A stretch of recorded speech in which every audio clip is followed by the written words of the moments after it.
Good morning students, welcome to physics class. यह video 11th Hindi medium वाले बच्चों के लिए है। जैसा कि आपको पता है 3.15 तक हम आपको करा चुके हैं और 3.16वां क्वेश्चन हम आपको करा रहे हैं। ठीक है, तो आइए देखते हैं 3.16।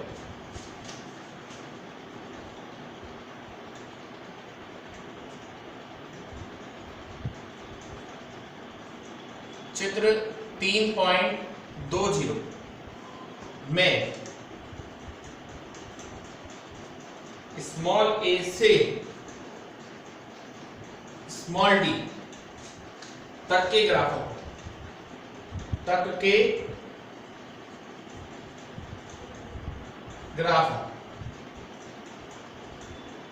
को ध्यान से देखिए।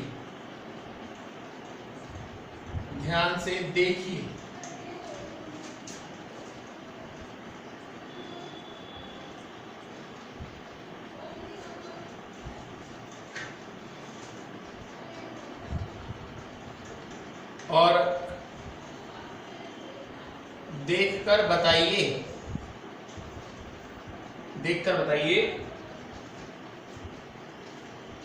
कौन सा ग्राफ एक में गति को संभवतः नहीं दर्शाता।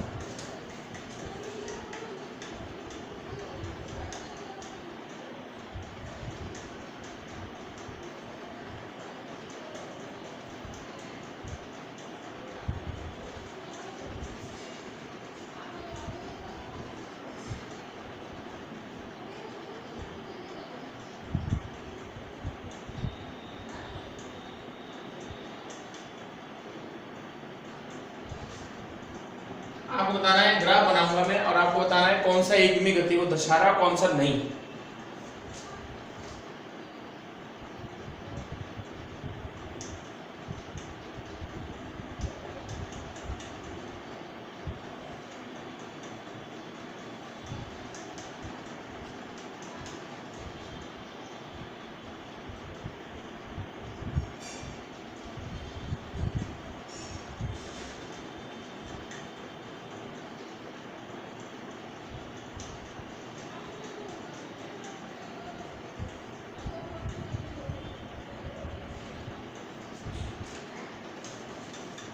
ये ग्राफ x और t है, ये एक में गति को नहीं दर्शा रहा। कारण ये भाई साहब, देखिए कि आप समय बढ़ाएंगे ना, एक में गति में क्या होता है, एक सीधे सरल रेखा पथ पर होगी, ये नहीं हो सकती एक सीधे सरल रेखा पथ पर। क्यों? इसमें यहाँ बढ़ रहा है फिर वापस लौट रहा है, यानी किसी एक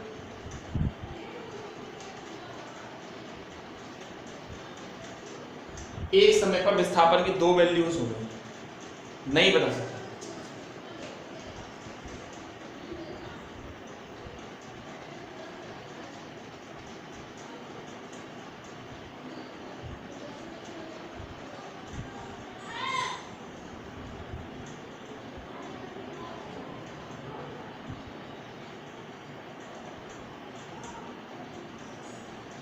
एक समय पर विस्थापन के दो मान होते हैं, असंभव।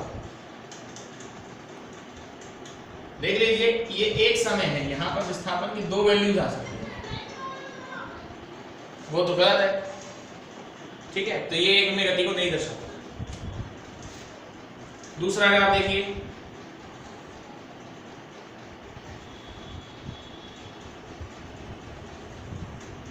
ये v और t के बीच में ग्राफ है।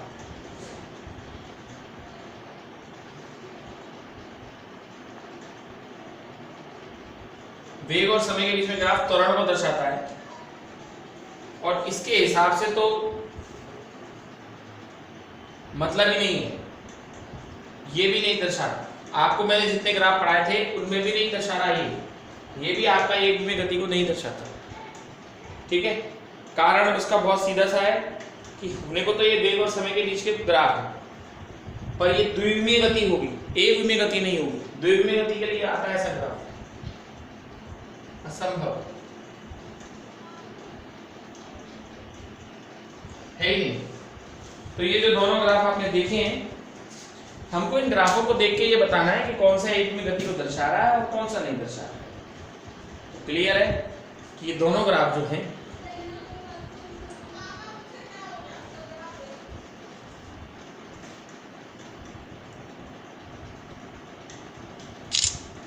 ठीक है, अब आगे बढ़ते हैं।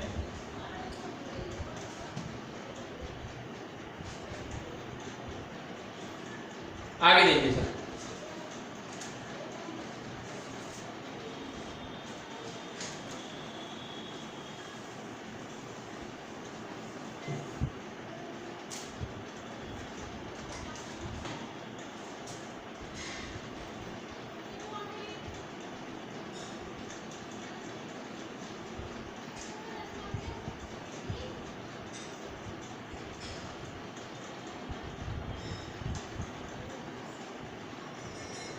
ये चाल और समय के बीच में ग्राफ है, ये आवर्ती गति को दर्शाता है। किसको दर्शाता है ये?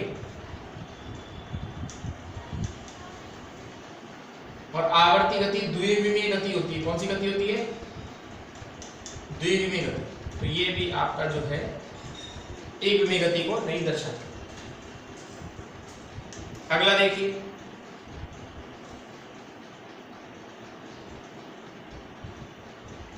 ये कुल पथ लंबाई है और समय है।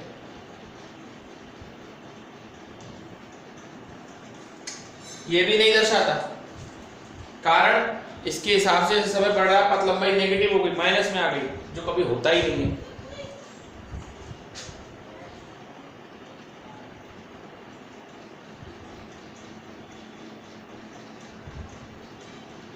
ऋणात्मक नहीं हो सकती।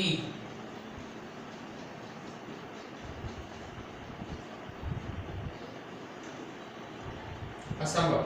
तो इन चारों ग्राफों में से, ये तीसरे नंबर का था, ये चौथे नंबर, इन चारों ग्राफों में से कोई भी ग्राफ ऐसा नहीं है जो एक विमीय गति को दर्शाता हो।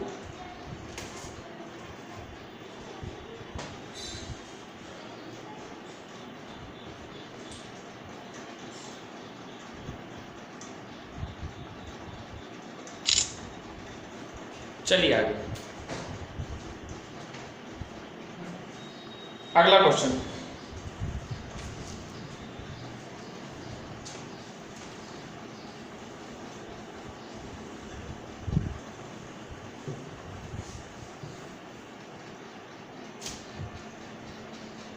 अगला क्वेश्चन है 3.17।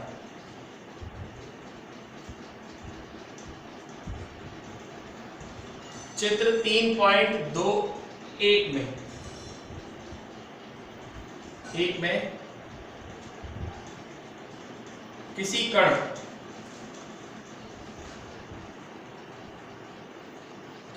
की एक विमीय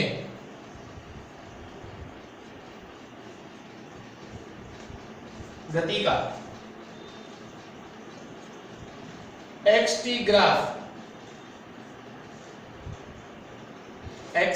ग्राफ दिखाया गया है।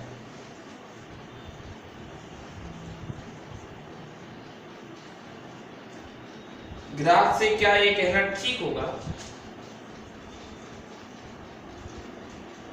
ग्राफ से क्या यह कहना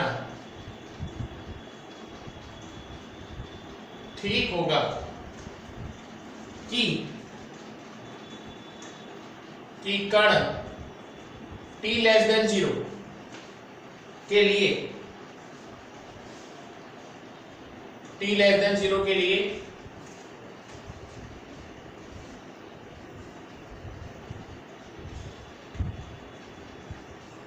किसी सरल रेखा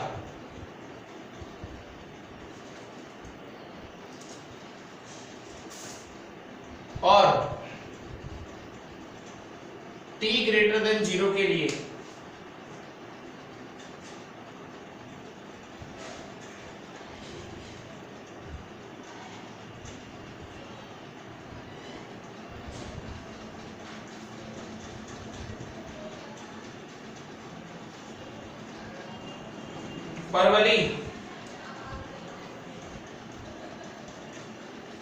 परवली पथ में गति करता है।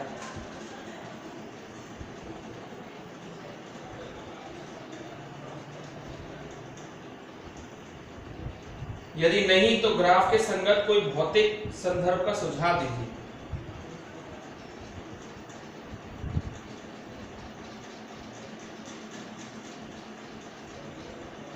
ग्राफ के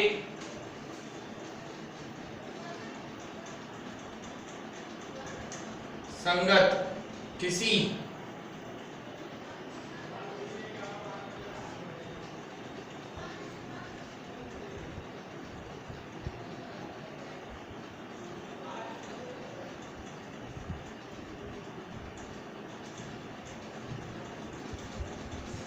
उचित भौतिक संदर्भ का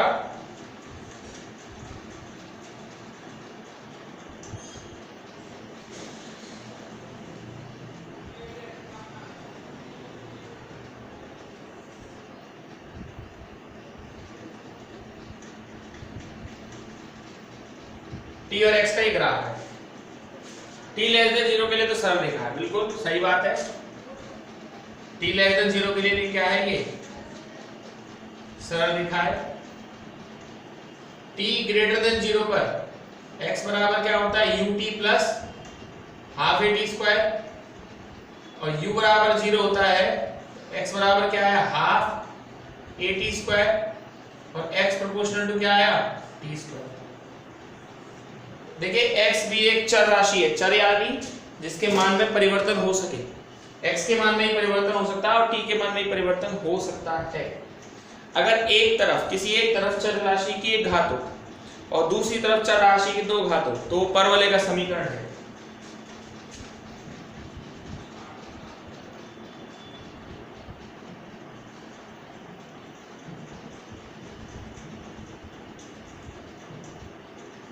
चर राशि की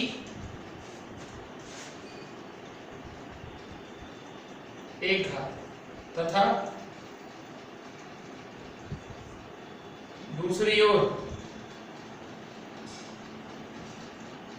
चर राशि की दो घात हो, यह परवलय का समीकरण है। बिल्कुल सही है, तो इसके लिए परवलय पथ होगा। ये है इसका आंसर।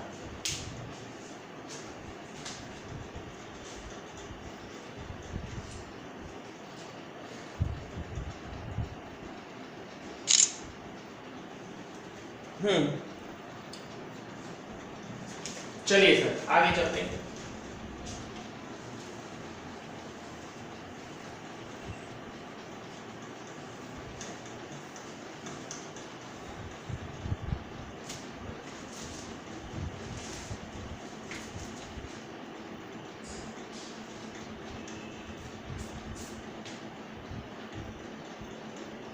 वैसे मैं शायद 3.18 क्वेश्चन आपको करा चुका हूं, चलिए फिर भी मैं आपको एक बार करा देता हूं, हो सकता है आपको ध्यान नहीं हो। 3.18 क्वेश्चन मुझे ऐसा याद आ रहा है कि मैंने आपको करा दिया है, चलिए करा ही देते हैं, क्या दिक्कत आ रही है। 3.18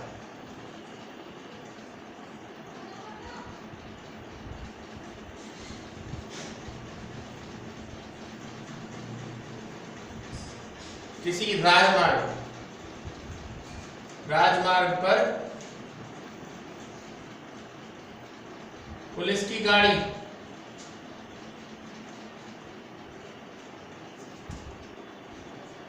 तीस किलोमीटर प्रति आवर की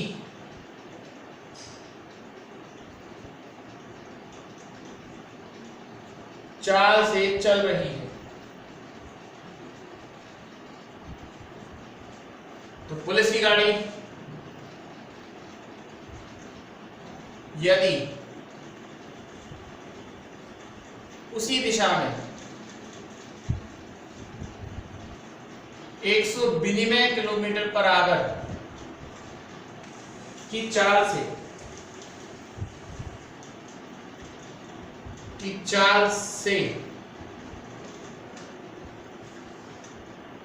जा रही किसी चोर की गाड़ी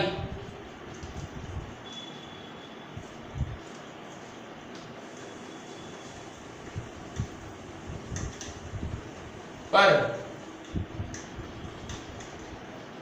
गोली चलाती है,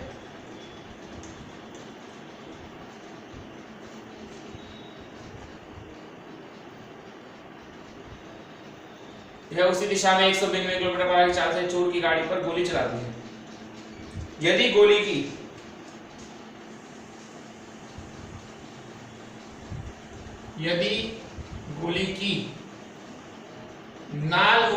नालमुखी मतलब बंदूक की जो गोली होती है उसकी जो आगे की नली होती है उसको नालमुखी बोलते हैं। गोली की नालमुखी चाल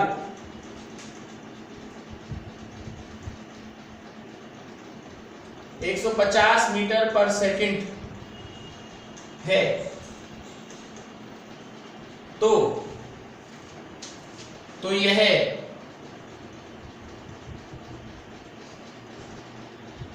चोर की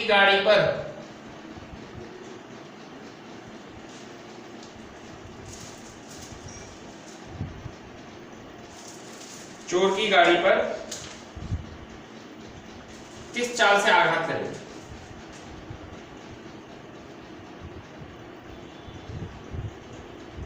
किस चाल से आघात करेगी? चलिए देखिए इस क्वेश्चन को। पुलिस की गाड़ी की स्पीड कितनी हुई? मेरे को ऐसा याद है मैंने आपको करा दिया, चलो कोई बात नहीं। फिर 5/18 6 से काटिए 3 बार, 6 से काटिए 5 बार, 25/3 मीटर पर सेकंड।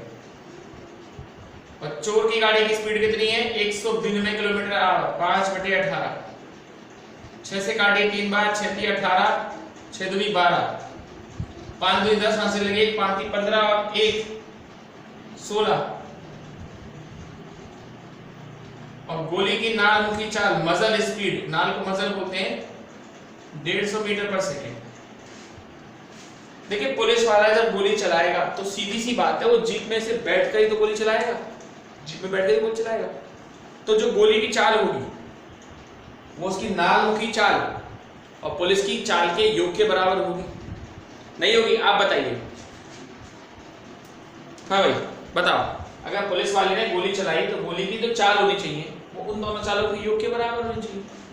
तो गोली की चाल, बुलेट की जो स्पीड है वो पुलिस की स्पीड और मजल स्पीड के योग के बराबर होगी। 25/3 प्लस 150 तो 25 प्लस 450/3 475/3 कट रहा है क्या? नहीं जा रहा। 3 एकम 3, 3 पंजे 15, नहीं कट तो नहीं रहा भाई साहब। हमें तो बताना है कि वो किस तरह से आघात करेगी। अब दोनों एक ही दिशा में चल रही हैं। जब दो वस्तुएं एक साथ गति करती हैं तो फिर वहां पर आपेक्षिक वेग की स्थिति आ जाती है। तो VT माइनस नहीं, बुलेट की है VBT, बुलेट की थी के रेस्पेक्ट में, यानी VB माइनस VT। हमें ये बताना है कि गोली अगर चोर की कार पर लगेगी तो किस वेग से लगेगी। तो गोली का वेग बताना है बुलेट चोर के रेस्पेक्ट में, यानी चोर के सापेक्ष, थीफ। तो VB माइनस VT। तो बुलेट कितना था बुलेट का? 475/3 माइनस थीफ का कितना है? 160/3। एलसीएम क्या आएगा? 3। 475 माइनस 160 कितना बचेगा? 315/3 105 मीटर पर सेकंड। तो भाई जो गोली है वो चोर की जो कार है उस पर 105 मीटर पर सेकंड के वेग से आघात करेगी।